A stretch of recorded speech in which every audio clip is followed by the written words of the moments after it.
All right. Good morning, everybody. Saturday morning, week one. It was week zero last week, but week one of the college football season. I'm wearing my SU hat here, Syracuse, as they take on Tennessee right after this show. But I'm joined by two good friends and glad to have them with me this morning. From top to bottom, Orlando, a collector's dream.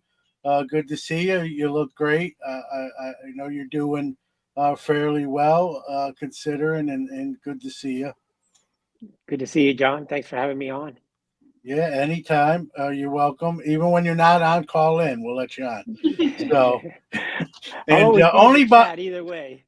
yeah, I know you are. I appreciate, and we appreciate that. And only on screen below us, Lauren. Good morning.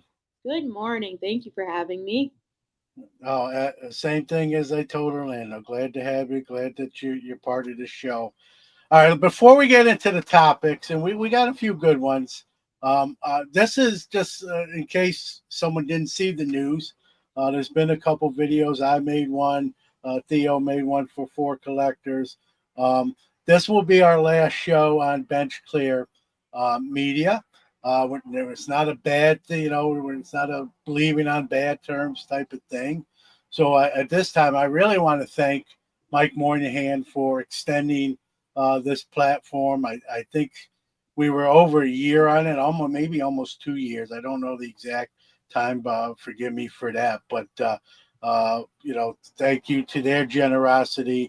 I know Ty Wilson was involved with this channel as well, at least in the early going. So we had a great time on it. Again, there's nothing wrong. It's just that we were extended an opportunity to go to the Four Collectors channel, and we've accepted that invitation, if you will. So this will be the last show on Bench Clear, as before we move over next week, September 6th, to Four Collectors channel. So if you're not already subscribed to them, please do. And the show will still air on Hobby Hotline, but a couple days after we're on Four Collectors. So Four Collectors will be the only channel we're live, and then on like Tuesday, you'll get the video on Hobby Hotline if that's your option to watch it.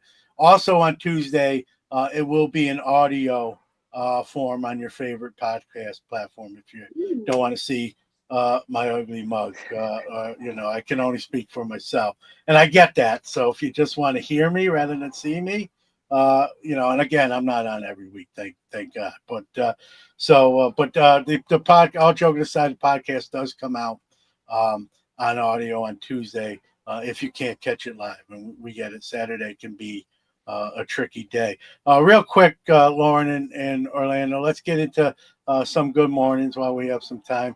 Stooks, as always. Mad City Brew, good morning. Brian Brian Schaefer. He's trouble. Don't let him talk. I know who he is now. Melissa, I'm going to kill your last name, and I apologize. Hey, Melissa. Godger, I could be wrong. I'm sorry. I didn't do it on purpose. Larry Gitling, Mookie Chilson, fellow Mets fan. Good morning. Dr. Steven, good morning as well. 3D 80s Kid, part of Four Collectors, and now part of the show. Hey, and I'll go a little bit more into, yes, John, and we'll get a little more into what that might entail as well. So let's tackle. Listen, it's the low hanging fruit, Lauren and Orlando, but it is a huge story. Like we haven't covered it yet, really. So we kind of have to, right? It's the recent sale on Heritage, the 101 2007-08 MJ Kobe Logo Man Auto PSA 6. It went for almost just shy of 13 million. If we round up, it's a $13 million card. Bought by Kevin O'Leary and two fellow investors.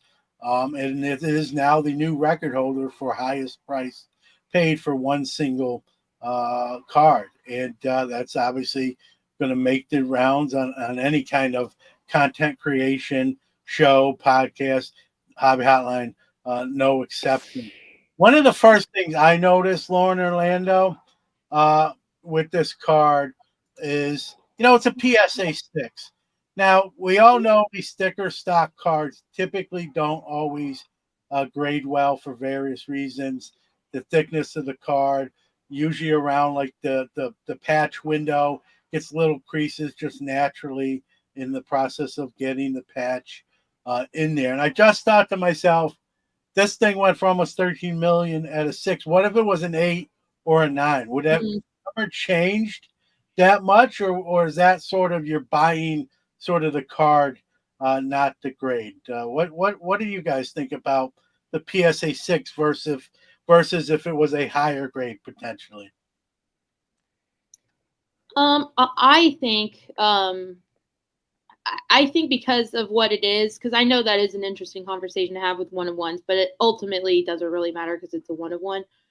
But I think honestly, it doesn't matter what the grade was. I think it was going to go for a high number, whether it was higher or than what it was. I don't know, but I think also knowing like who bought it, Kevin O'Leary, I think he's trying to make a statement about, the hobby and the industry and stuff.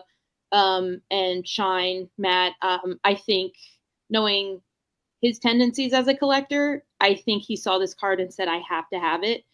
And he was going to find a way to get it. So I don't know. I mean, I'm not in his head, but I don't know that he really would have cared if it was I mean, everybody's excited about a 10 for sure, but like between a 6 or an 8, I think he would have just pursued it like heavily no matter what. So whether the number would have changed or not, I don't know, but I think he would have won it at whatever price it needed to get to. So I like this comment from Abel. Morning, Abel.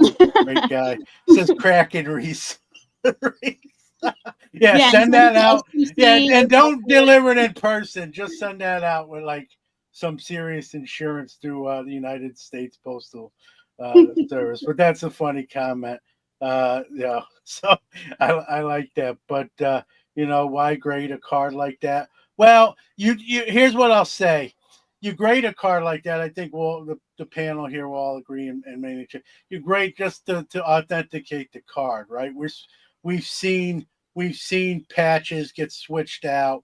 We've seen fake cards be made. That's not a card. By the way, I want to shoot down the rumor that I was the second highest bidder. That's not true. I was the third. You can shoot it down, but we know the truth, John. I was the third highest bidder, not the second. I just want to be factually correct. But that's a card. If I was in the market to buy, if I lived in that space, I'm buying. It's got to be graded. If you're spending almost 13 million bucks, it better be graded. We buy cards for a lot less that we need to have graded, like on my Trout Tops update, and a lot of vintage cards will fit that description. So yeah, that's why I asked the question about being a 6 versus if it was an 8 or 9 or even higher. If that went for even significantly more. I know Lauren weighed in. Orlando, what's your thoughts on that? Well, you know what PSA means. Please submit again. But I haven't heard that. I'm going to steal that. Yeah, but really, the grade doesn't matter. When you have a card like that, that's one of a kind. It doesn't matter what the grade would have been. If it would have been a 4 or a 5, it still would have gone for the same price. I mean, such a unique card. Especially with the gold logo, man, on the Jordan side. That was the 50th anniversary of the NBA. That's when he wore that patch. I think that meant a lot also. Anything that says gold on it, Kevin O'Leary would want, I would imagine. He's a big investor in, watches and things like that. And, I think he wanted to get into some more, other than Bitcoin and stuff, physical stuff. And I think that Shine and the other guy kind of convinced him that that's the way to go. And he said he'd been looking at cards for the last couple of years. And I know that they have this, I guess, conglomerate or group of investors now in there. And I know it Yeah, was it's three called guys. Secure. Not to give Yeah, them a free plug, but I guess I just did. It's called Secure. I don't know much about it, like what the future. I think they just really started it, so they're in the early. yeah, Whatever it's going to be, they're in the early stages right now. It's probably more an idea than anything that's in full operational mode. But reading between the lines, reading some of the quotes, I think it's going to be I think they want it to be is a selling platform for higher end cards. Maybe not yeah, always on this particular level, but probably in the high six figures and even seven figures. yeah. And That's my that sort of understanding thing. is that Shine has been buying a lot of the Logo Man cards even before this. And I think that they have all been involved in scooping up some of those one of ones Logo Man cards before this big auction. And according to O'Leary, he says that they're not looking to sell it, that they're probably going to keep it. He said for 10 years. I don't know if they'll keep it that long, but I think it's more of a, kind of like, you know, I a, a, told my wife Orlando I would take out the trash today. Doesn't okay, mean I'm gonna do it. yeah, No, right. I'm just kidding. But But I just think that it's they're trying to build some type of fund. They're trying to yeah. build some type of group of cards there where they can have something maybe invested in the future. But from what I can see, it's all modern type stuff is what they're getting into.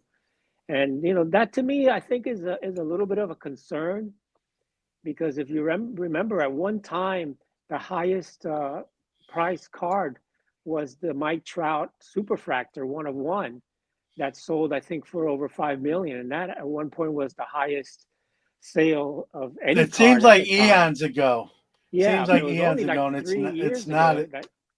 But look what's happened to that card, and I know that the card's not worth what it's worth back then.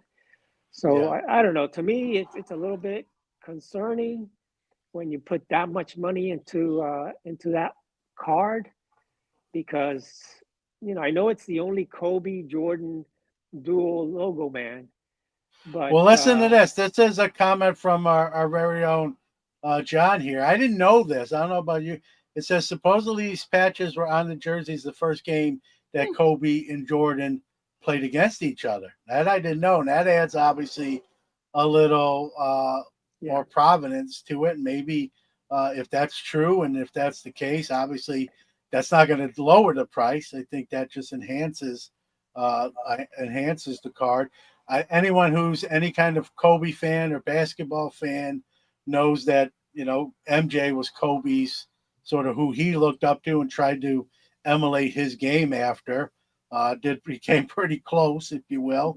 I don't think there's another MJ, but Kobe's not a bad second if that would be the case. And to have them both on the same card like that, a logo man, game used, as John points out, their first game against each other, if that's the case. And we all know, unfortunately, of Kobe's untimely passing, meaning that he's not continuing to sign. And I know Jordan doesn't sign a ton, but he's still alive to sign when he does. So I think all these factors go right into maybe why this card went for so high. Besides even the obvious reasons. Orlando, you brought up something I wanted. There's one of my bullet points I wanted to talk about with this card. So it's a good segue. You mentioned Shine. I know he's got a reputation. That's for another show and another day. But you mentioned him buying a lot of the logo mans and having a lot of those in the arsenal. Does the sale price of this logo man, in your opinion, move those prices up on the other ones just because of the attention it's garnering? And obviously, when a card sells for 13 million and becomes a new record holder, this goes outside the hobby. It's on financial networks, it's on regular news programs. Do you think this sale, if you're holding one of the other logo mans, did your card just go up in value just based on one sale of this card, or does one not necessarily have to do with the other cards? Well, I mean, this one, of course, was a unique one, but I do think that some of the logo man probably will go up, and I think that's why they were trying to buy some also. So, but again, like Matt City Bruce said there, you had three guys involved in that purchase. What I'm looking at is there going to be one person that's going to pay over $13 million for that card? I think you need a group of investors at this point to surpass that amount, And there has been other cards that have sold, like the LeBron number to 23 exquisite. That also was one of the top cards that sold for $5 million, and there's 23 of those. So I don't know. I mean, my concern with those modern cards is, what happens now when they're continuing to make logo man, and they continue to make what I call manufactured scarcity. Yeah, Are there going to be Theo more weighs things in. like that out there? Yeah, Yeah. Theo weighs in right here with exactly that. Is it good that the top selling card is manufactured scarcity? And it's a great point, right? Yes, it is a 1-to-1, but it was made to be a 1-to-1. Where when we think about like an Honus Wagner, where there's very few copies in circulation, that wasn't necessarily manufactured to be just like that. It just worked out to be the case. I think there's something to be said about that. If I have a choice between the two, I'd rather have natural scarcity, if you will, if that's such a thing, than something that's just manufactured. And we've seen companies do, they'll do a 1-to-1, and then they'll do a 1-to-4, and it's really the same card, and then they'll do a 1-of-8 and 1-of-50, and then in reality, you have 100 of the same cards, just with different numbering. Not in this case, but you have things like that. I'll take natural scarcity over artificial scarcity 8 days a week, and so Yeah, that same here. and that now it brings up the whole, the modern guys are pointing to this sale and saying, see, that's why modern's better than vintage. And the vintage guys, and I know me and Orlando wear that hat, are saying, yeah, but it's artificially scarcity. It's a great card. We're not knocking it. We'd love to, if someone gave it to us, we're not going to kick it out of bed, as I like to say. But it's manufactured to be valuable from Jump Street. When Upper Deck made that card, they knew this was going to be probably the best card in that product. And so there's a difference to that. So both sides, and vintage guys will also say, okay, you won the battle, but we're winning the war. Look at that leaderboard and how many cards are modern to vintage. There's more vintage on that sales realized leaderboard than modern. Sure, the number one spot's now held by a modern card, if you will, but most of the spots are taken up by vintage. So you got this sort of, I don't really get too much involved in it, because I think if we're in the hobby, we're in the hobby, regardless of what hat you wear. But, as a vintage guy, and Lauren, I'll ask you too, what say you about the whole modern versus vintage battle, if you will? Maybe battle's not the right word, but debate, if you will. Well, two things real quick before I forget. I do want to push back a little bit on, I think Mad City Bruce said it, that all three of the investors are just investors. They never collected sports cards as kids. I don't know Kevin O'Leary. I don't know the third investor. I do know for a fact that Shine collected cards when he was a kid. Like I know, like the thing with him, and I know he's kind of enigmatic, but the reason why Kevin O'Leary is partnering with him is because of his passion for cards. We see these big numbers, we see these big headlines, but I know for a fact he is a collector and he loves this card because this is a card that he dreamed of when he couldn't afford it. Like this, I know it's hard to kind of look at some of these people as like real people and real collectors, and I'm not trying to get you to sympathize for millionaires, but I do know for a fact the reason he's here and the reason that he pursued it and the reason he's trying to get Kevin O'Leary to care is because he's a collector. He wants people like we want people to care, about the vintage versus the modern debate and that kind of thing. like he also wants people to care. Now his motives may be a little bit different because he views success in the hobby as financial, whereas we might view it as, community, or, the connective tissue of having the same card or pursuing the same thing. The motives may be different, not good or bad, just different. But I do know that, like, the reason why that number got that high and why that card is where it is and why it's making the headlines it is because of the passion that is there for the hobby. It's a different scale of what we have. But I do think it's important to at least, not be cynical about it, not be totally cynical about it. It's a crazy number. It's kind of hard for me to fathom that number for, at the end of the day, some fabric and cardboard. I hate to reduce it to that, but I know people who don't understand, like, that's what they see. And if you really break it down, that's what it is. But I just think it's important to not lose the humanity in that. And again, he does not need me to defend him.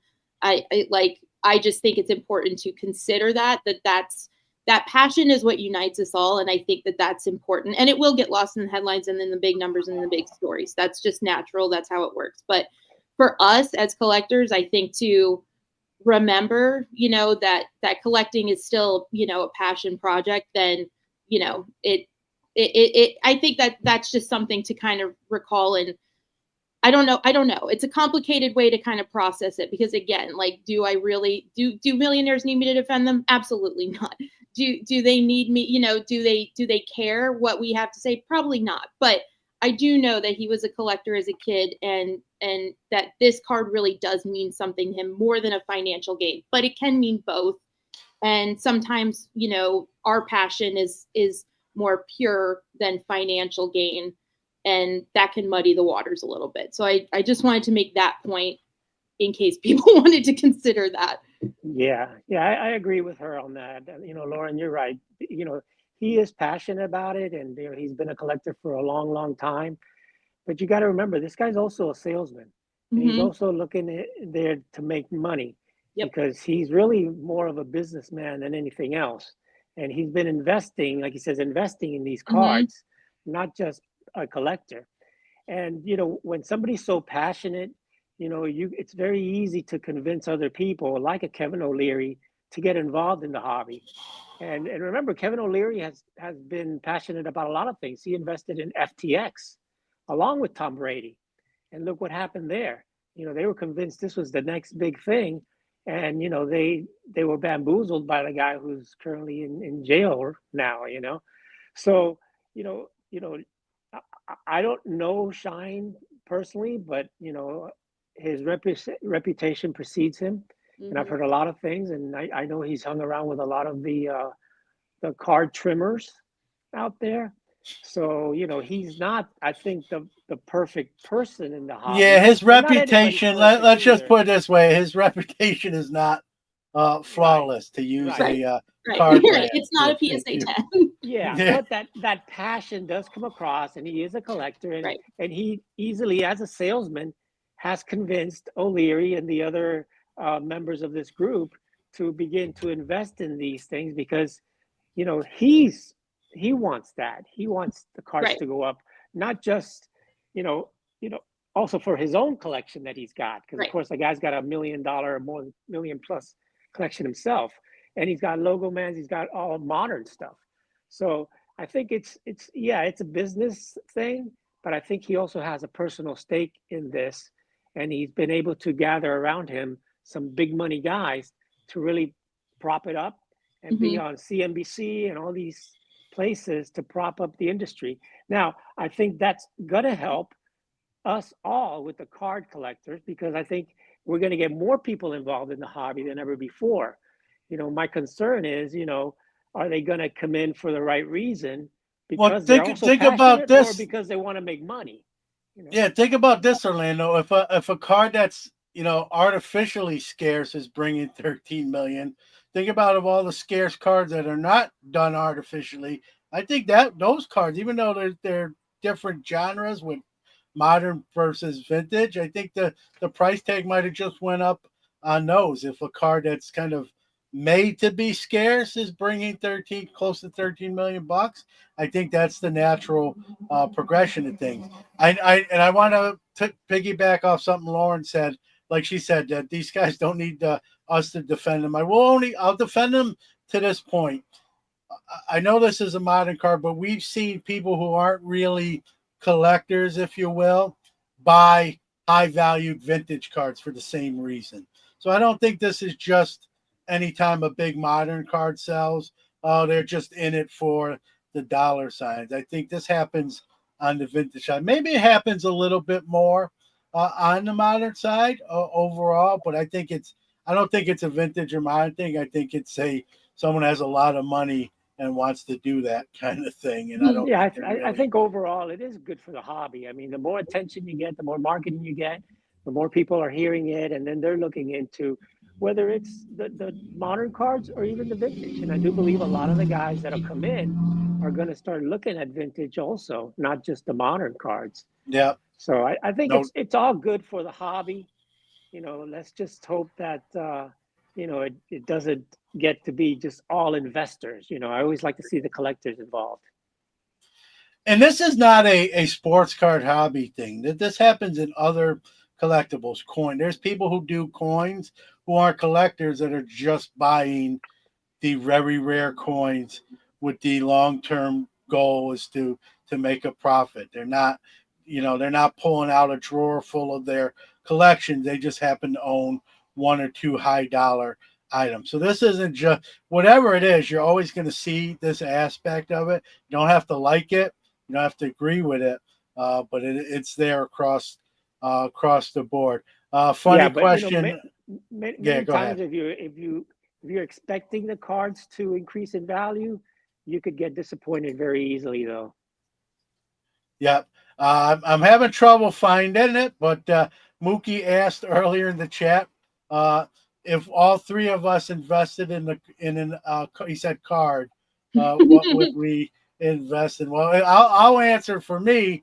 If Lauren, gave me a bunch of $100,000 and Orlando did too, the item I'd love to own is the Jackie Robinson debut ticket from his breakthrough into the major leagues.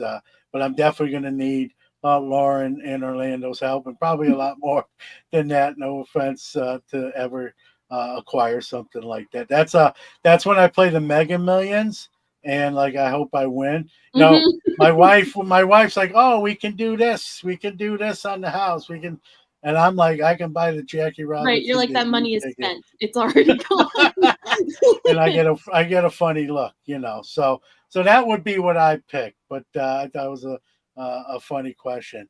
Yeah, I mean it's there's no guarantee too with this card that it would sell again for more than that, right? You're taking in a sense a almost $13 million risk. Now it would probably, that's maybe why they want to hold it for 10 years rather than sell it quick. You're going to make more as time goes on if you're going to make, but there's no guarantees. We've seen, you brought up the Trout, Orlando, right? At one point that card was red hot, and now because of injuries, lack of being on the field, it's still a great card, but nowhere near the spirit was at one point. Now both these guys are retired, and obviously Kobe's no longer with us. So I don't see, exactly. I don't see a negative coming from that reason. The negative might become from just what we're talking about. Like, is it really worth that much? And we all know for a card to be worth something, someone has to be willing to pay it. Right now, it's worth almost $13 million because three guys were willing to pay it. Will someone else be willing to up that number or not? So that's the risk you take with a purchase like that. And so this is true too, right? It's all about getting their name on the front. They're getting in there. They're starting this company called Secure, right? What better advertisement than the highest paid, highest value card, at least via auction, right? What better name to get your business and your future endeavor out there? It's a great point by Royals 417. There's a little bit of built-in advertising there. You're paying for it, but it comes with the the territory. So, I think my you know, question is, John, are we going to get more groups of people like that really coming in and bidding up some of these big cards versus a collector that is he has it, he owns it, and it's Mm. his. These are going in a safe somewhere where neither one of those three guys are going to be able to see the card or hold it or touch it. Are there going to be more investors coming in, I getting think groups that of five happens now. people? And yeah, I think that happens now. We don't always hear about it. And when you even look about collectible back in the day when they were running Rally now, although it's not doing great, in those sense, they have some of those 7-figure cards, if you will, and just a bunch of people own it. Maybe obviously more than three. There'd be 100, 200 people into that card, yeah, and it's too almost like many to owning name. stock at this point. Yeah, Right. it's fractionals. So there's Right. too many to name, but it's the same. It's the same theory, just spread out with more people rather than just three. And there's no names other than the fractional company itself behind it. But that doesn't always work too. We see collectible went defunct. Yeah. So even going that route doesn't guarantee long term success and whatnot. So. Do you get much? I know, Orlando, you're a vintage guy like myself too. Do you get much? And Lauren, I don't want to. I don't believe in labels, so to speak, because I do modern cards too. It's not like I don't do any. If someone says, "Are you modern or vintage?" Is it as simple as saying modern for you? For me, yes, because I'm not, I'm not a big baseball fan, and I feel like a lot of vintage is, and not all. I don't want to, paint with a broad brush, but I know a lot of it is tied to baseball, so that legacy isn't really there for me personally. I collect mostly like Coco Gauff, who I am going to be able to watch later tonight. So I don't dislike vintage. It's just it's not my particular venue, but I love hearing other people talk about it and I love learning about it. It's really interesting to hear like the story and the history, because there is story and history. There's more story and history behind that than behind like, some of the Coco Gauff cards. She's 21, so I love that. It's personally for me, it's not what I pursue, but I love like watching what Orlando, has to say about his collection. And I love when you all find something and you post about it, and like I like that aspect of it. But for me personally, I don't. I am more. I mean, if it had to put me in like a box, one or the other, it's modern. Unfortunately, please don't. Please don't bash me. I love Warren's comment, and I'll echo this. Right, I'm a card collector. I collect it all. Yep. Right. Someone asked me, I always answer that question much like that. I collect cards. I might add like, hey, I lean vintage. Most of my PC is vintage, but I have modern cards just as well. If you see my show, as a dealer and you come to my tables, I have both for sale. In my PC, it's probably 80-20 vintage, but I do have what would be considered modern cards too. So I'm not here to slam modern collectors or bag on them.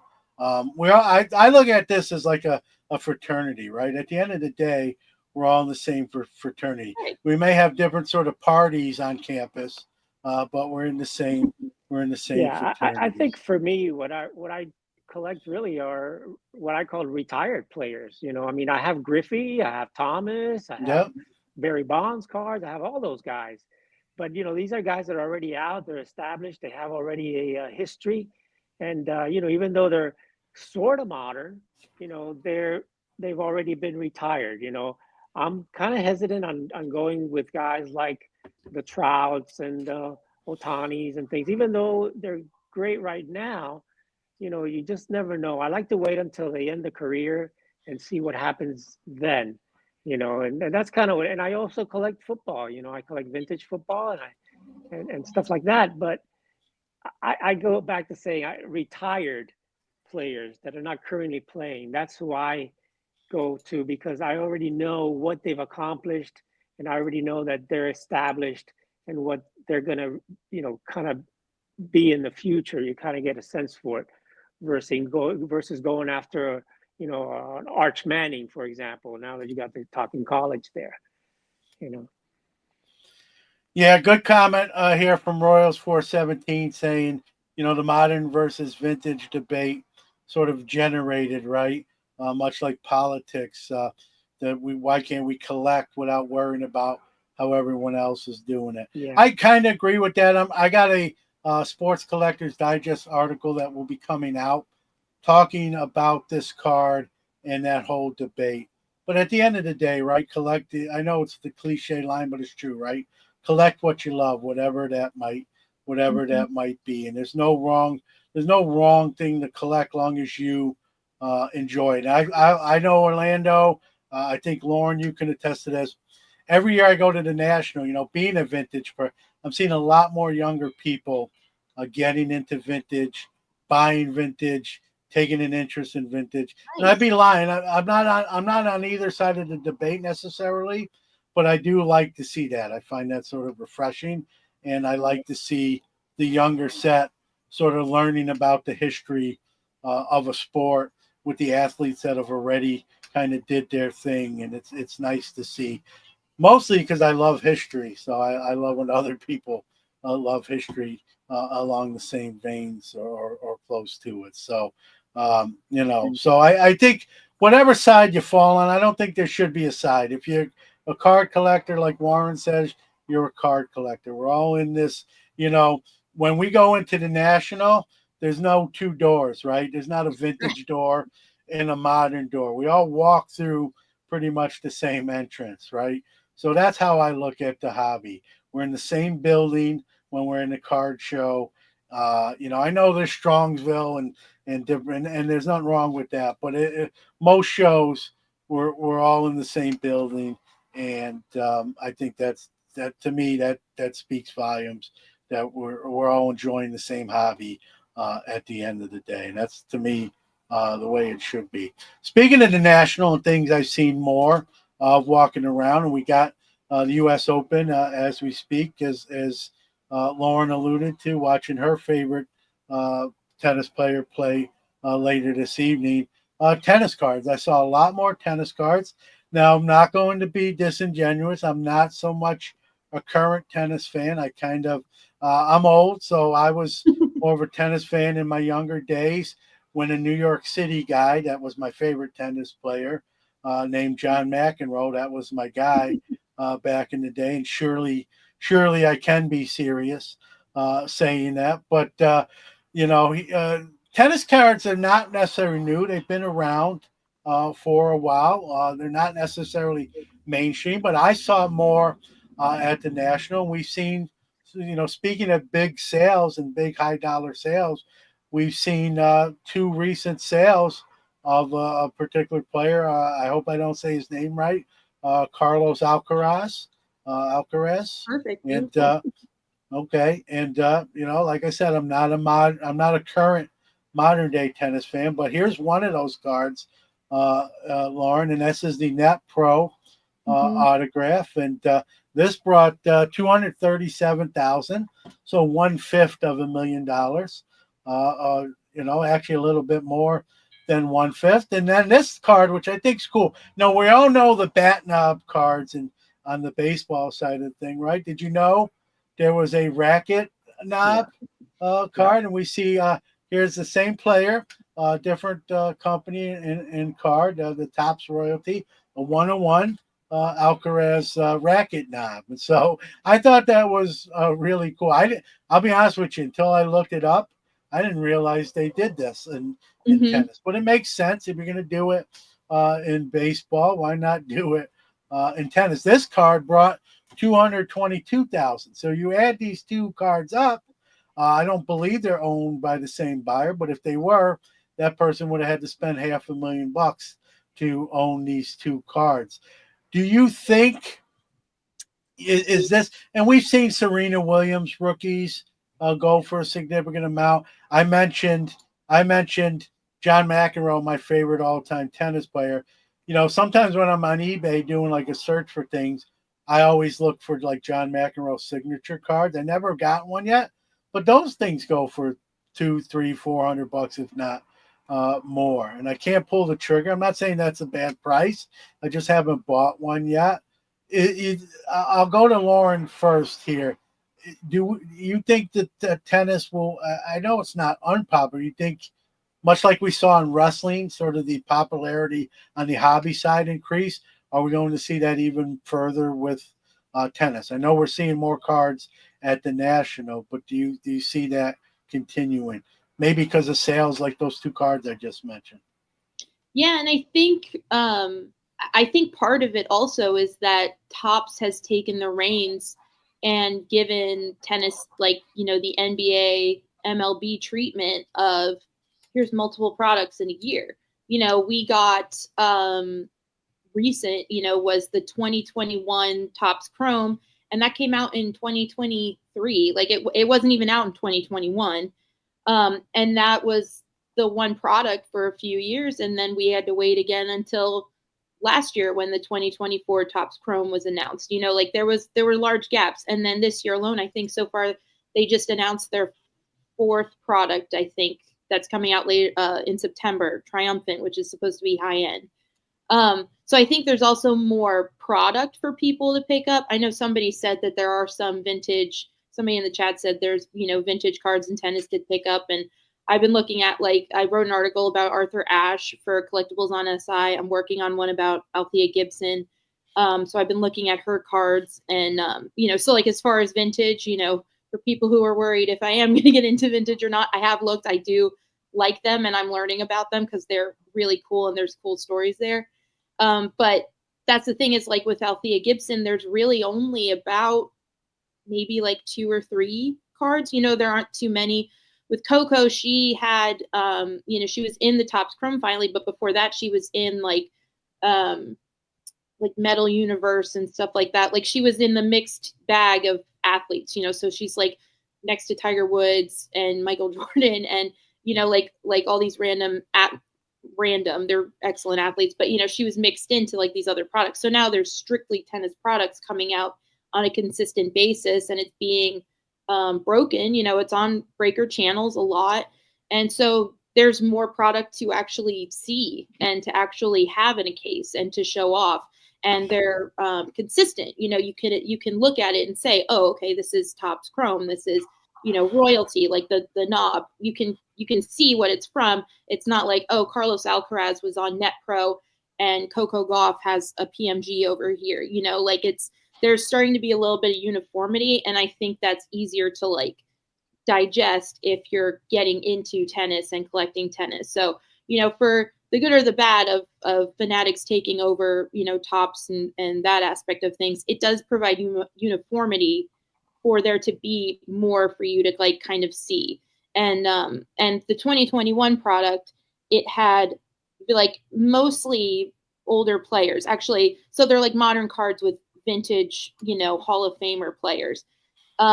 And so, that was kind of an interesting product because I knew who I was looking for. It was Coco, and she was one of only a handful of modern players. Carlos Alcaraz was not in that. I don't think Djokovic was even in that.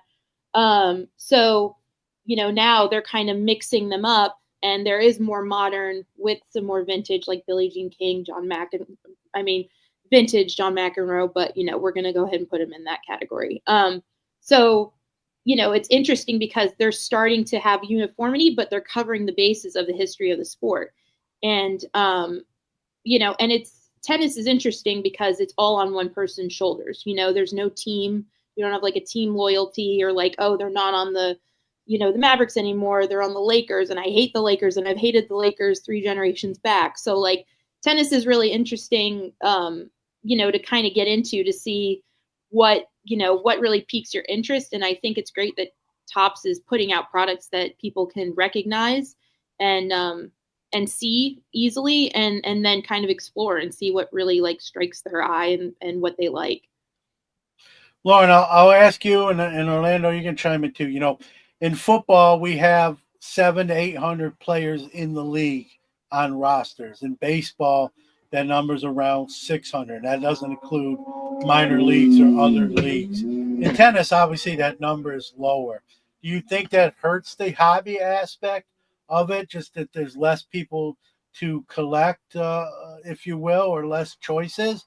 Or is it more enticing because the waters aren't as many and you don't have as many choices. And then Yeah, uh, go ahead, Orlando. I think definitely it's more enticing because you could be very, very selective now as to who you can choose. And, similar what Lauren was saying, it's kind of like you like Tiger Woods, you're going to buy Tiger Woods cards, almost, similar to golf. But what I do like about tennis is that it's a worldwide sport. Mm-hmm. So you have people from all over the different countries versus American football, it's mostly here.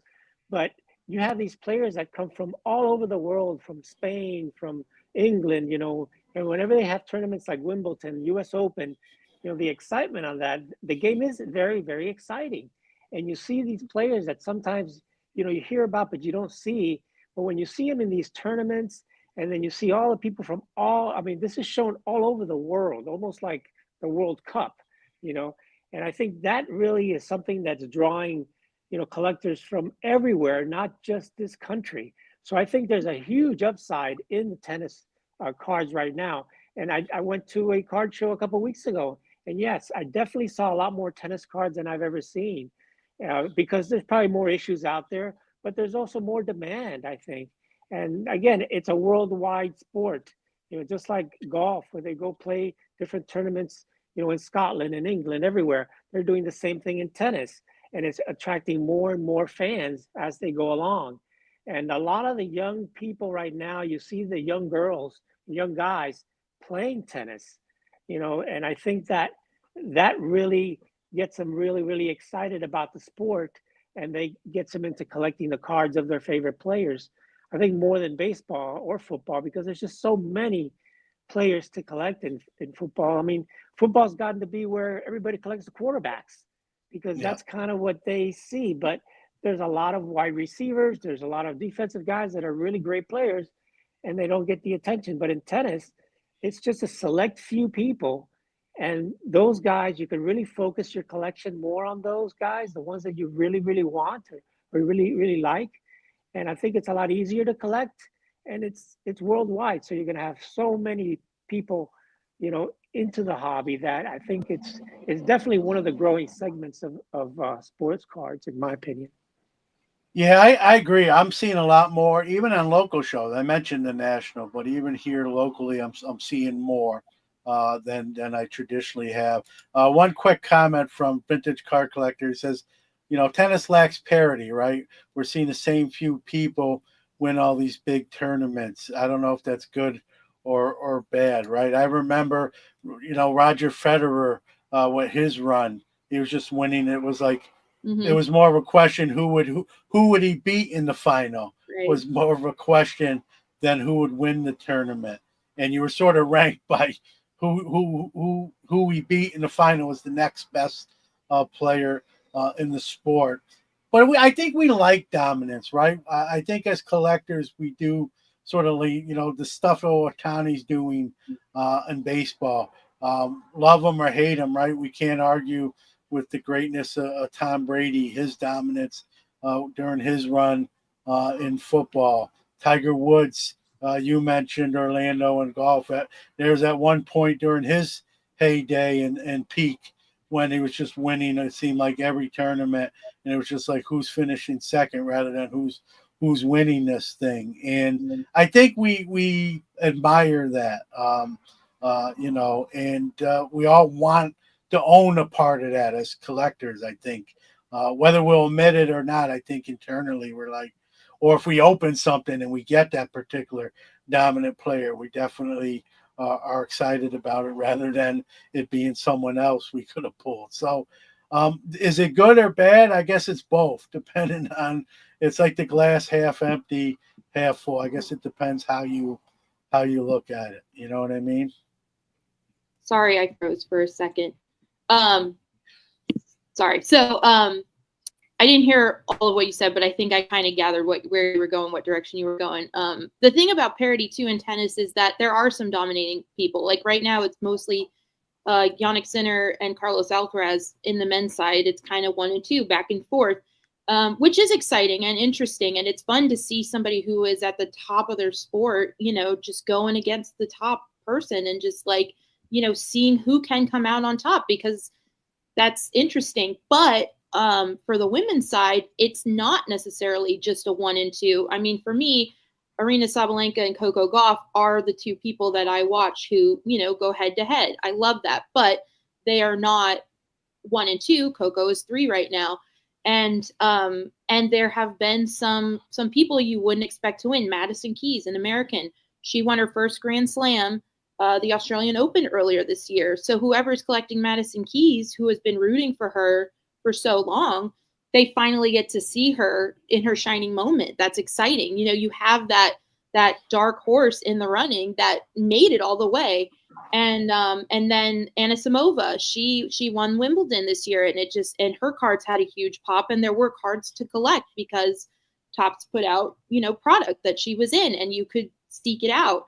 So I think that's exciting. If you can pick, somebody who speaks to you, whether it is like Orlando said, it's a worldwide sport. So my grandma, she was of Italian descent and she loved tennis and she had her favorites, but if her favorites got knocked out, then she defaulted to whoever was the Italian player. That's just kind of how she knew how to keep rooting throughout the tournament. So, that's the thing, is you can kind of pick like who connects with you. Like for some reason, Coco just really spoke to me. And there are other players that I just kind of like watch along the side too, that I'm like, rooting for. So I think it's, I think that there is some dominance to it. There are the Tiger Woods, there are the Tom Brady's, but it's also interesting to see who's going to topple Tom Brady, who's going to keep Tom Brady from getting, that umpteenth Super Bowl win or whatever, and they're out there. It's happening. There are people who just come out of the woodwork and their head is on straight for the tournament. Everything locks in and they can go all the way. And I think that's fun. I think that's exciting. So you can pick someone, who's not necessarily the most expensive with, a 6-figure card like Carlos Alcaraz.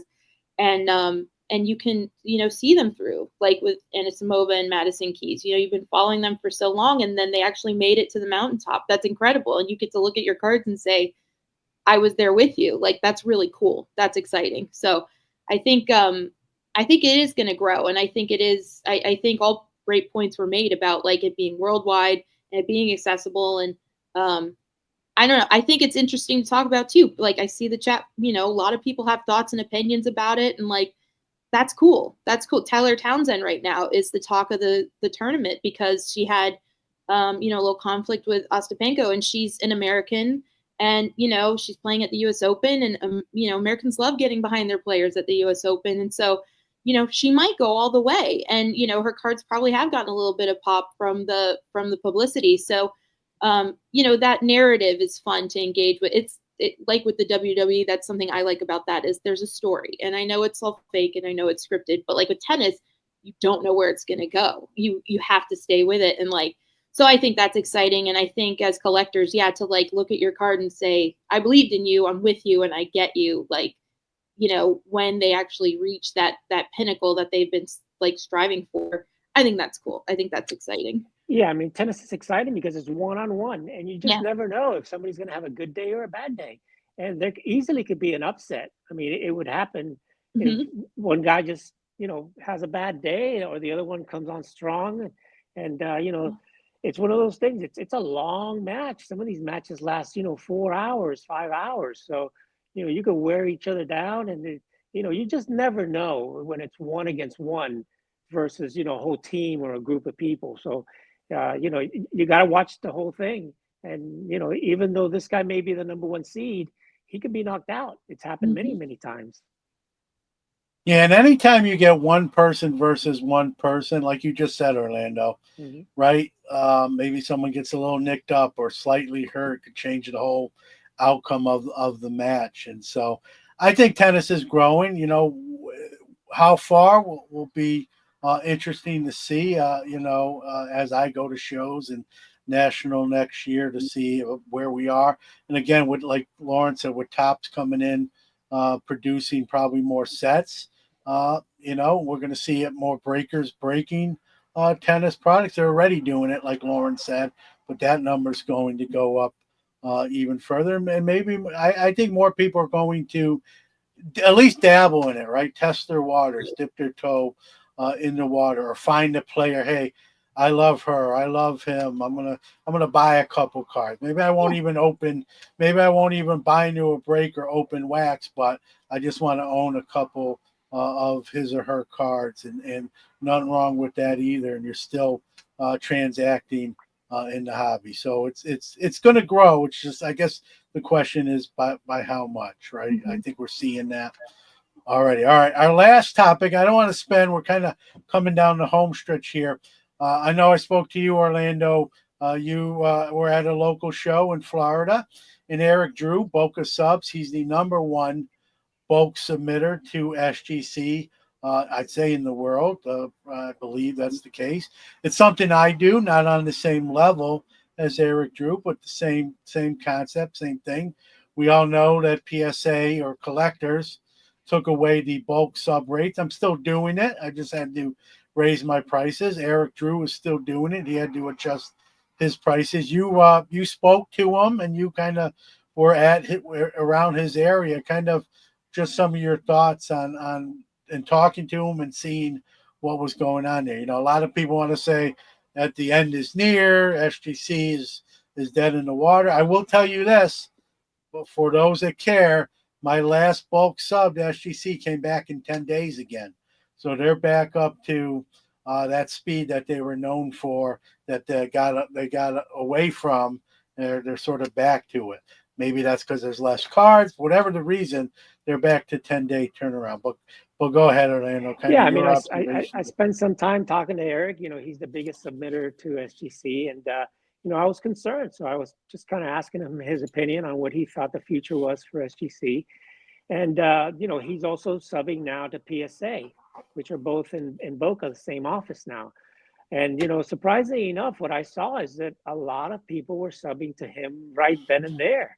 I mean, he had a whole tub full of stuff. And, he said that SGC is still grading from 4,000 to 6,000 cards every single day.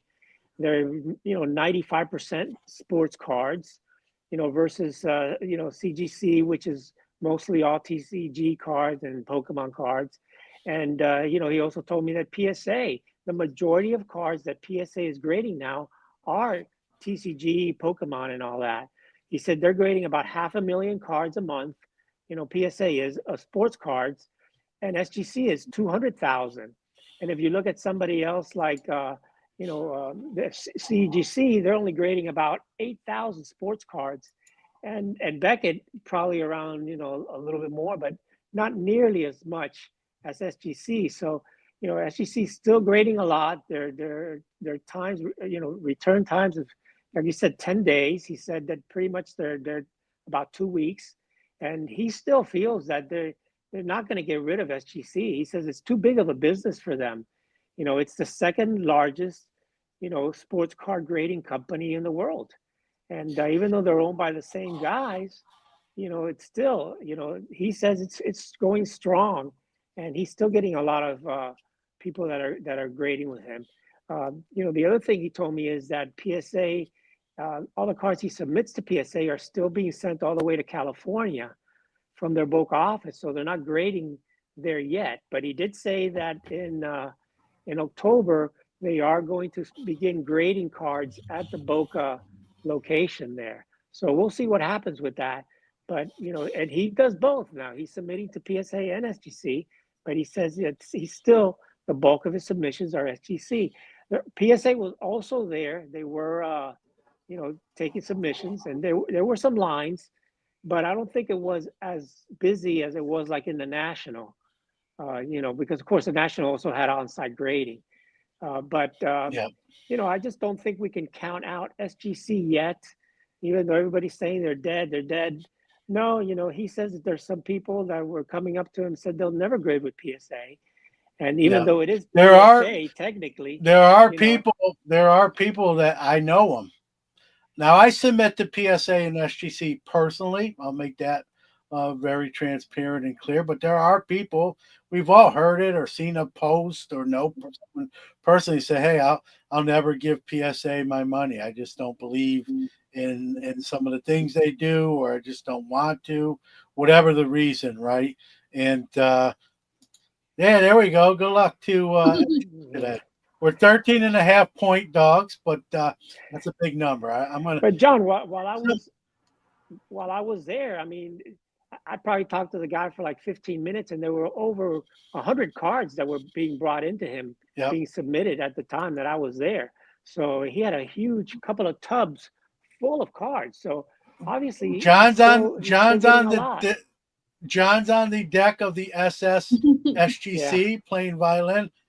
I hope he's wrong, and I like John. I hope he's wrong. Here's the other thing: get off the deck. You know those violin guys perish too. So you don't Yeah, want to that's be true. on there playing violin if it really does. Yeah. But remember, John, we Yeah. were talking about the highest selling cards. 6 out of the A lot of highest them selling are cards SGC. were SGC cards. Yeah. So, I don't think that they're going to be sinking as fast as these guys say they are.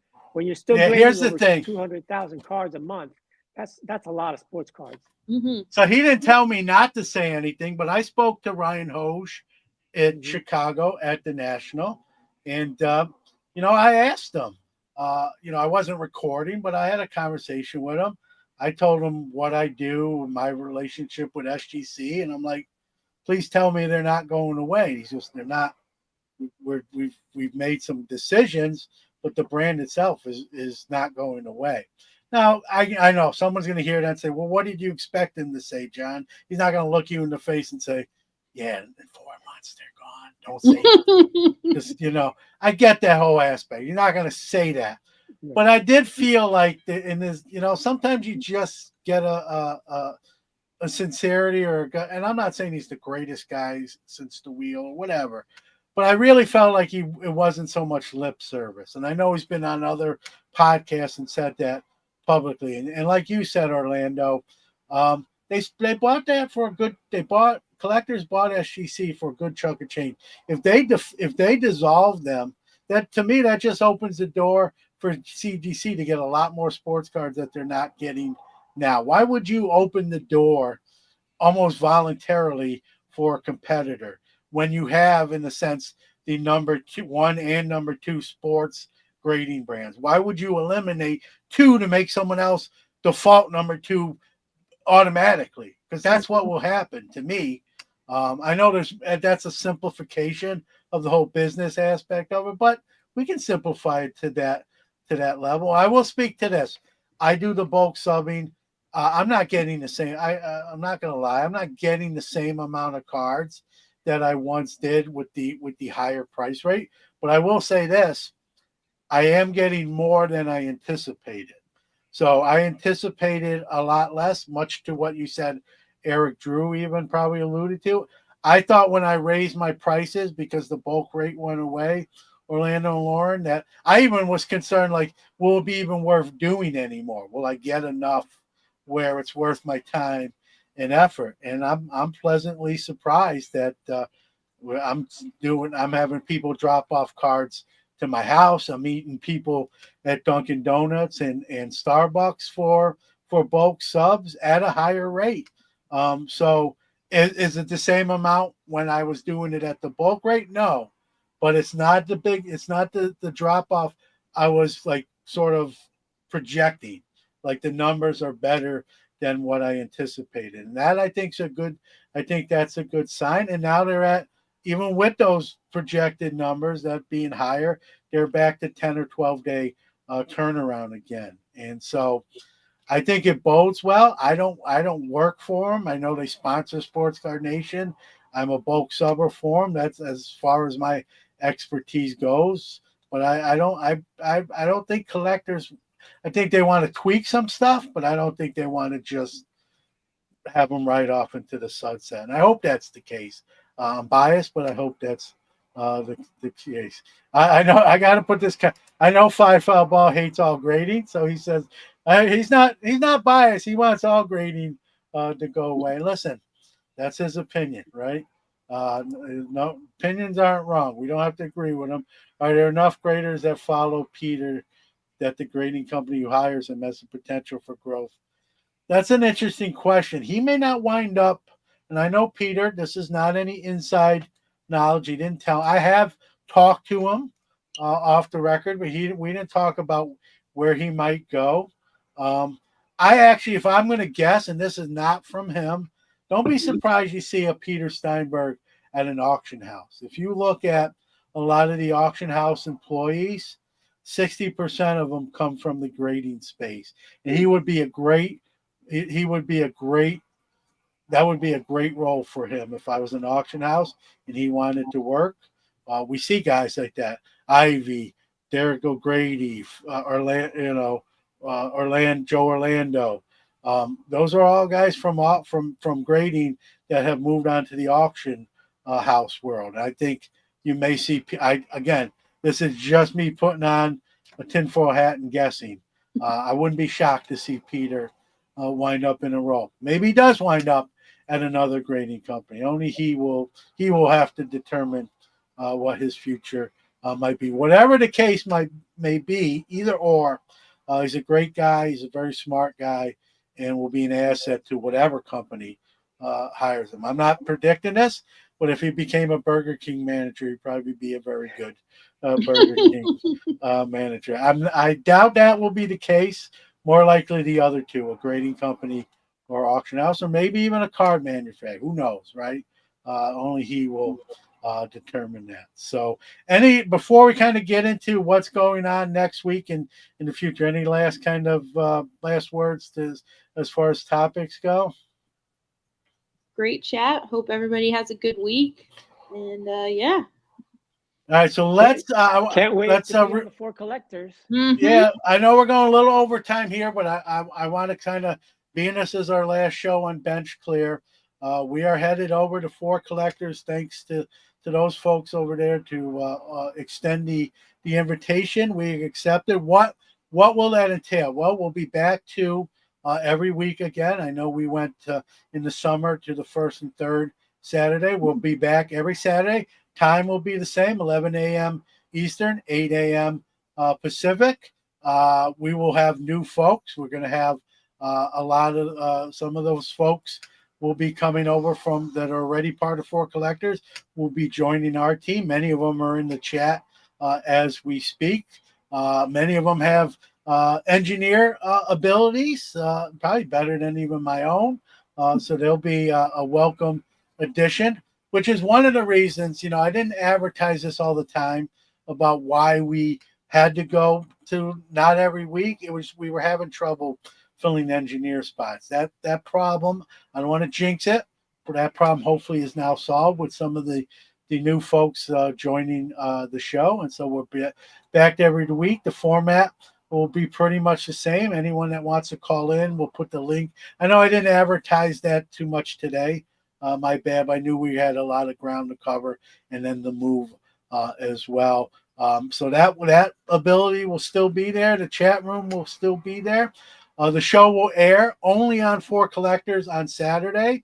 It will then air on Hobby Hotline YouTube later after the fact on Tuesday, and on audio form on the following Tuesday. You're going to see some new faces. You'll probably, on average, you'll see me every 4 to 6 weeks rather than as much as you have, which is a good thing. And I think it'll be less taxing on all of us, right? We won't be sort of on as much, and I think it'll be more refreshing to everybody involved. And we're really excited. It's a great channel. I always say up and coming. They're still growing, but they're already a great channel. Like there's a lot of channels that would like to be where they are right now, and they're still growing. So, and we got you'll see some new things on the screen as well. I won't give those away, but you'll see some new tweaks and bells and whistles, if you will.